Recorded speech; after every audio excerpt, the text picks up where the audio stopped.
So you might be wondering why I'm releasing this video in December and talk about it in December. Well, it's because now the source of depression is building. So most depressed month on the planet is January, and depression starts to build in late autumn, early winter. And these are the times now. Let's talk about it. So first, we don't just catch depression out of sky, you know. Life is happy, happy, happy, and then something happens and you're depressed. It's always built up. My own experiences, it was built up. At one moment, I decided I'm not good enough, life sucks, and I start to repeat this story over and over and over, and I start to look out for evidence.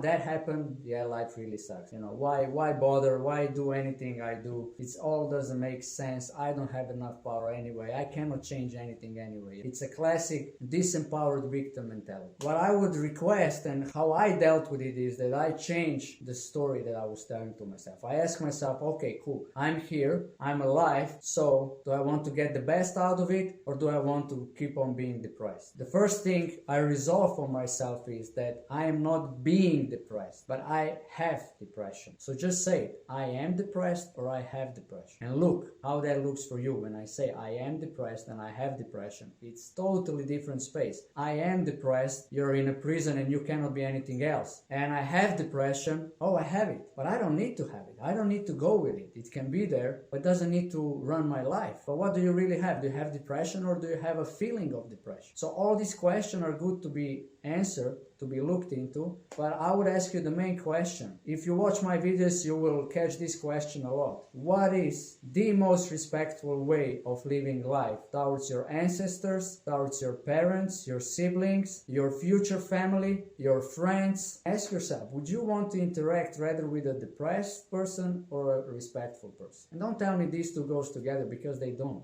When you are acting as a depressed person, you are not acting as a respectful person. Towards who? Towards you. Nobody who respects themselves allow that instead of going into action, you will lie down on sofa and do nothing. Nobody who respects themselves would allow not to be in the best shape this body can be, so that you can have the best quality of life regarding your body, your mindset, and causing what you want to cause in the world. So, but it's up to you. You know, that's my approach. I'm not saying it's the right approach. I didn't say depression doesn't exist or exists. I'm just saying that's my approach. That is my answer. Try it on and see how it works for you. But it's not gonna be easy. If you are changing life with, oh, when I'm not depressed, it's all gonna be rainbows and shiny things and butterflies. Maybe some days, and probably not all days. But you can always be respectful, or you can always be loving, or you can always be understanding. You can always be empathic if you choose to. You got a say in it, my friend. Your life is yours to live, and how it goes is how you say it goes. So say the good things for you and your life.